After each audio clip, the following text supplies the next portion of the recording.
കേവലം ഒരു third rate ക്രിമിനലിനെ arrest ചെയ്യാൻ പോലും കഴിയാത്ത താനൊക്കെ എന്തിനാണോ ഈ യൂണിഫോം ഇട്ട് നടക്കുന്നത്? സാർ, അത് വളരെ രഹസ്യമായ ഒരു നീക്കമായിരുന്നു. പക്ഷേ പബ്ലിക് എങ്ങനെയാ അത് മണത്തറിഞ്ഞു? പിന്നെ താൻ എന്ത് കരുതിയാ പോയത്? സാർ, രവിയുടെ വീട്ടിൽ 5 മിനിറ്റുള്ളിൽ എത്തിയെങ്കിൽ പ്രതി രക്ഷപ്പെടുന്ന സാർ തന്നെയല്ലേ എന്നെ വിളിച്ചു പറഞ്ഞത്. അപ്പോൾ കിട്ടാവുന്ന ഫോഴ്സ് എനിക്ക് ഉപയോഗിക്കാൻ പറ്റുള്ളൂ. മതി, നിർത്ത്. എനിക്കങ്ങ് തലസ്ഥാനത്ത് ഇരിക്കാൻ പൊറുതിയില്ല. വളരെ കാലത്തെ മോഹമാണ് CM-നോട് ഇരന്നു വാങ്ങിയ ഈ മന്ത്രിസ്ഥാനം. അവിടെ ഞാനൊന്ന് സ്വസ്ഥമായിട്ട് ഇരുന്നോട്ടണോ? സർ, CI മാർട്ടിനെ രവി വധിച്ചുവെന്ന് ഞാൻ വിശ്വസിക്കുന്നില്ല. വ്യക്തമായ ഒരു അന്വേഷണത്തിന് ശേഷം പോരെ അറസ്റ്റും മറ്റു നടപടിയൊക്കെ? നീതി നിർവഹണത്തിന് പോലീസിനെ എൻകറേജ് ചെയ്യേണ്ട ബഹുമാനപ്പെട്ട കളക്ടർ ഒരു കുറ്റവാളിയെ കുറിച്ച് എങ്ങനെ ഇങ്ങനൊരു തീരുമാനത്തിലെത്തിയെന്ന? അയാള് കുറ്റം ചെയ്താലും ഇല്ലെങ്കിലും 48 മണിക്കൂറിനുള്ളിൽ അയാളെ അറസ്റ്റ് ചെയ്തിരിക്കണം. അത് അല്ലെങ്കിൽ എന്റെ ഇരിപ്പിടത്ത് ബാധിക്കും. മനസ്സിലായോ?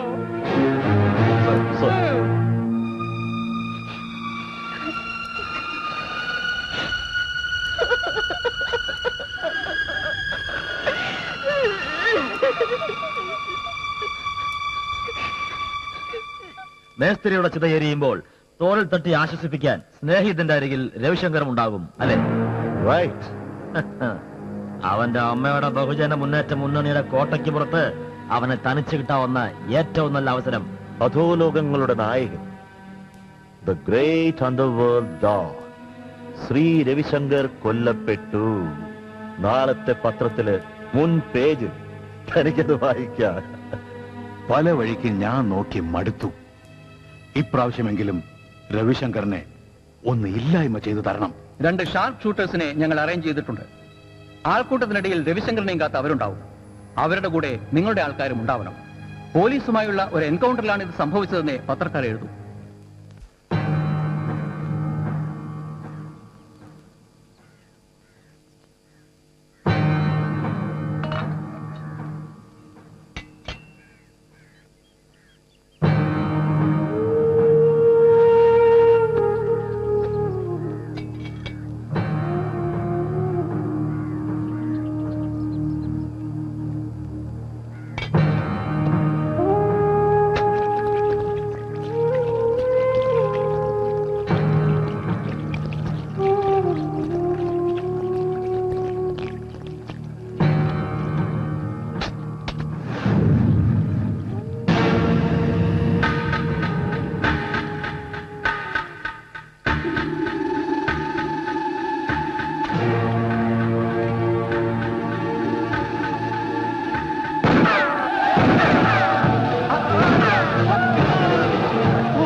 രവി എവിടെ? അമ്മയും രാധയും ഞങ്ങൾ എല്ലാവരും ഇവിടെ ഉണ്ടോച്ചാ. രവി എന്താ വരാത്തെ? അവനെന്തെങ്കിലും? ഒന്നും സംഭവിച്ചില്ല, സുഖമായിട്ടിരിക്കുന്നു. അവനെ കൊണ്ട് മറ്റുള്ളവർക്കല്ലേ ബുദ്ധിമുട്ട്. അരുത് മോനെ. ഇതിനെല്ലാം കാരണം അവനല്ലേ അമ്മേ. ഭയന്നിട്ട് റോഡിലിറങ്ങാൻ നിവൃത്തിയില്ലാതായി. പണ്ടേ ഞാൻ നിങ്ങളോട് പറഞ്ഞതാണ് അവനെ വളർത്തുന്ന രീതി ശരിയല്ലെന്ന്. മാനമോ പോയി, ഇനി ജീവൻ പോകുന്ന എപ്പോഴാണെന്ന് ആർക്കറിയാം. എനിക്ക് അവനെ ഒന്ന് കാണണം, സംസാരിക്കണം. അവൻ ഈ പരിസരത്തെങ്ങാനും വന്നാൽ അറസ്റ്റ് ചെയ്ത് അകത്താക്കാൻ പുറത്ത് ഞാൻ പോലീസിനെ ഏർപ്പാട് ചെയ്തിട്ടുണ്ട്.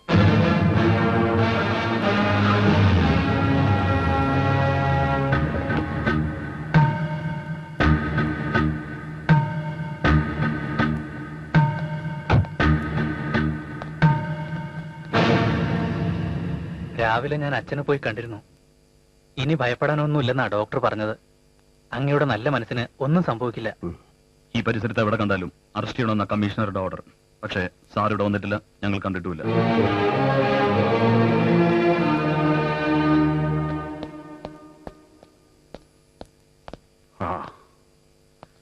മറ്റുള്ളവരെ കൂടി കൊല്ലിക്കാൻ ഇറങ്ങിയതാണോ നീ? എന്താ ഹരിയേട്ടന് ജീവനിൽ അത്ര കൊതിയാണോ? എടാ, പെണ്ണും പെടക്കോഴി ഇല്ലാത്ത നിനക്ക് മേലുകീഴ് നോക്കാതെ കളിക്കാമല്ലോ. എടാ, എന്റെ ഭാര്യ നിന്റെ ഏട്ടത്തി 2 മാസം ഗർഭിണിയാണ്. അവരെ നീ അനാഥമാക്കരുത്. എന്നെ മാറ്റി നിർത്തിയേ ഹരിയേട്ടൻ എന്നും ചിന്തിച്ചിട്ടുള്ളൂ.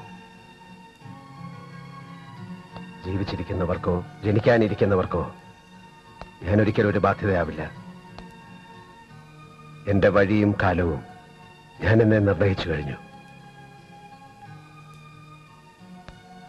ചിതയ്ക്ക് തീ കൊളുത്താൻ, ആത്മാവിന് പുണ്യം കിട്ടാൻ എന്നും അച്ഛന്റെ അരികിൽ ഹരിയേട്ടനുണ്ടാവണം. എന്നെ ചൊല്ലി കുടുംബത്തെ നകന്നു പോകരുത്. മാഡം, എന്താ ഇത്? Leave letter. വീട്ടിലെന്തെങ്കിലും? ഒരു മേലുദ്യോഗസ്ഥ എന്നതിൽ കവിഞ്ഞ അടുപ്പമൊന്നും നമ്മുടെ ഇടയിൽ ആവശ്യമില്ല. എന്റെ പേഴ്സണൽ കാര്യങ്ങളിൽ ഇന്റർഫെയർ ചെയ്യരുത്, പ്ലീസ്. ഇതെന്താ ഹരിയേട്ടാ ഒരു അന്യനെ പോലെ സംസാരിക്കുന്നത്? ഇങ്ങനൊരു അവസരത്തിൽ ശക്തനായി കൂടെ നിന്ന് കുടുംബത്തെ സഹായിക്കുകയല്ലേ വേണ്ടത്? ഇത്രയും കാലം ക്രിമിനൽസ് തെരുവിലാണ് ജീവിക്കുന്നതെന്നാണ് ഞാൻ വിചാരിച്ചത്. പക്ഷേ അവനെ സഹായിക്കുന്ന മറ്റൊരു ക്രിമിനൽ ഈ കോട്ടയ്ക്കകത്ത് തന്നെ ഉണ്ട് എന്നുള്ളത് മനസ്സിലാക്കാൻ ഞാൻ വൈകിപ്പോയി. സത്യം അറിയാതെ എന്നെ കുറ്റപ്പെടുത്തുകയാണ് ഹരിയേട്ടൻ. നോ, അരുത്. എന്നെ ചേട്ടാന്ന് വിളിക്കാനുള്ള അവകാശമൊന്നും ഞാൻ നിനക്ക് തന്നിട്ടില്ല. ഇനിയെല്ലാം നിങ്ങളുടെ ഇഷ്ടം. ഞാൻ ഇറങ്ങുന്നു. ഒരു മടക്കം. അതിനെക്കുറിച്ച് എനിക്ക് ഒരുപാട് ആലോചിക്കേണ്ടിയിരിക്കുന്നു.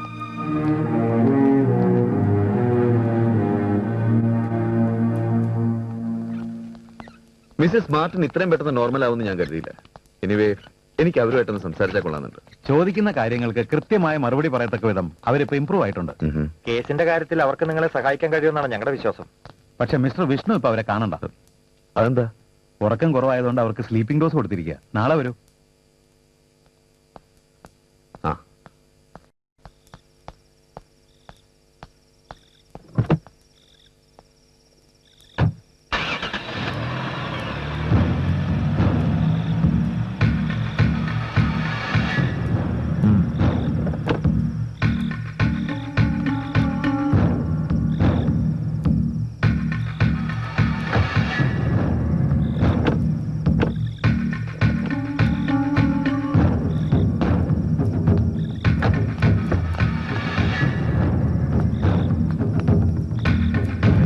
താൻ അവരെ തട്ടിക്കൊണ്ടുപോയി എന്ന് ഞാൻ പറയുന്നില്ല. പക്ഷേ തട്ടിക്കൊണ്ടുപോകാൻ താൻ അവരെ സഹായിച്ചു എന്ന് ഞാൻ പറയും. ഈ അവരാരാണ് sir? I am not getting you. Okay I will explain to you. Mrs Martin നോർമലായാൽ രവിക്കെതിരെ മൊഴി കൊടുക്കും. അത് ഒഴിവാക്കേണ്ടതിപ്പോ തന്റെയും ആവശ്യമാണല്ലോ. What you mean sir? അയാളുടെ പെങ്ങളെ വിവാഹം കഴിക്കാൻ പോകുന്ന ആളല്ലേ താൻ? എന്താ ഞെട്ടിപ്പോയാ താൻ? ചതിക്കുഴികൾ ഒരുക്കാൻ സാറ് മിടുക്കനാണെന്നറിയാം. നിങ്ങളുടെ ഇഷ്ടപ്രകാരം നടക്കാത്ത പലരെയും മുട്ടുകുത്തിച്ച ചരിത്രമുണ്ട്. പക്ഷെ ഞാൻ ആ ടൈപ്പല്ല സാർ. Mr Vishnu, you are not eligible to continue in service. So you are suspend.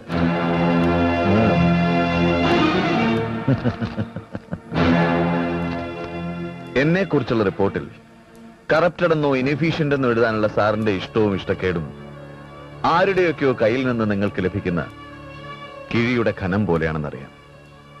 കള്ളക്കടത്തുകാരുടെയും പെൺവാണിഭക്കാരുടെയും list തയ്യാറാക്കി അവരുടെ കച്ചവടത്തിനനുസരിച്ച് വീതം പറഞ്ഞുറപ്പിക്കുകയും ബിസിനസ് പരമാവധി വളർത്താൻ അവരെ സഹായിക്കുകയും ചെയ്യുന്ന നിങ്ങൾ, സംരക്ഷിക്കാനും സംഹരിക്കാനും അധികാരമുള്ള നിങ്ങൾ, എന്നെ പോലുള്ള കീഴുദ്യോഗസ്ഥന്മാരെ നിങ്ങളുടെ പിണിയാളുകളുടെ സ്പിരിറ്റ് ലോറിക്ക് പൈലറ്റായിട്ട് അയക്കുകയോ സ്വന്തം കാമുകിമാർ നടത്തുന്ന നക്ഷത്ര വേശ്യാലയങ്ങൾക്ക് കാവൽക്കാരായിട്ട് നിർത്തുകയോ ചെയ്താൽ അതിൽ അത്ഭുതമില്ല സാർ.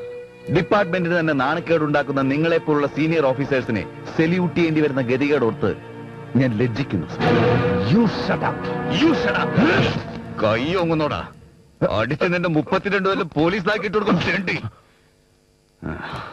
ഷായോട് ഒത്തുചേർന്ന് കോടികളുടെ വേട്ടയ്ക്ക് ഒരുങ്ങാണ് നീ എന്ന് മനസ്സിലാക്കാനുള്ള സാമാന്യ ബുദ്ധിയൊക്കെ എനിക്കുണ്ട്.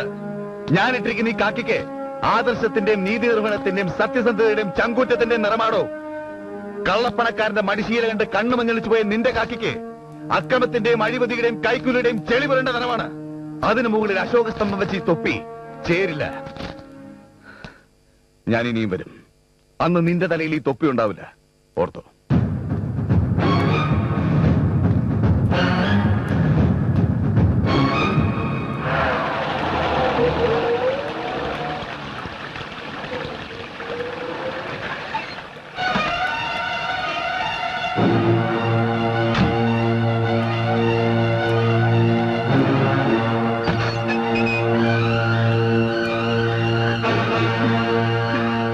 എന്താ പ്രശ്നം? നിന്റെ മുഖം കണ്ടാൽ അറിയാം എന്തോ പ്രശ്നമുണ്ട്. നീ എന്താ ഈ സമയത്ത്? ഒരുപക്ഷെ നാളെ തന്നെ റെയ്ഡ് നടക്കാൻ സാധ്യതയുണ്ട്. കുറച്ചു ദിവസം രവിയേട്ടൻ ഇവിടെ നിന്ന് മാറി നിൽക്കണം. എന്തിന്? ഞാൻ എന്തിനു മാറി നിൽക്കണം? ബഹുമാനപ്പെട്ട collector, you do your duty. ചെയ്തത് തെറ്റാണോ ശരിയാണോ എന്ന് എനിക്കറിയില്ല. ഉത്തരവ് കൊടുത്തത് ഞാൻ തന്നെയാണ്. നിയമത്തിന്റെ മുനകൾ ചൂണ്ടിക്കാട്ടി അവരെന്നെ നിർബന്ധിച്ചപ്പോ എനിക്ക് ആ കടലാസിൽ ഒപ്പിടാതിരിക്കാൻ കഴിഞ്ഞില്ല. അപ്സെറ്റ് ആകാതെ. ഞാൻ പറഞ്ഞല്ലോ, നീ നിന്റെ കടമയല്ലേ ചെയ്തത്. മിസ്സിസ് മാർട്ടിന് വേണ്ടിയാണ് ഈ റെയ്ഡെങ്കിൽ അവരെവിടെ ഉണ്ടെന്ന് എനിക്കറിയാം. പോലീസ് ഈ തെരുവിലെത്തുന്നതിന് മുൻപ് എനിക്ക് അവരെ ഹാജരാക്കാൻ കഴിയും. ഇനി നീ ഇവിടെ നിൽക്കുന്നത് നല്ലതല്ല, പൊയ്ക്കോളൂ.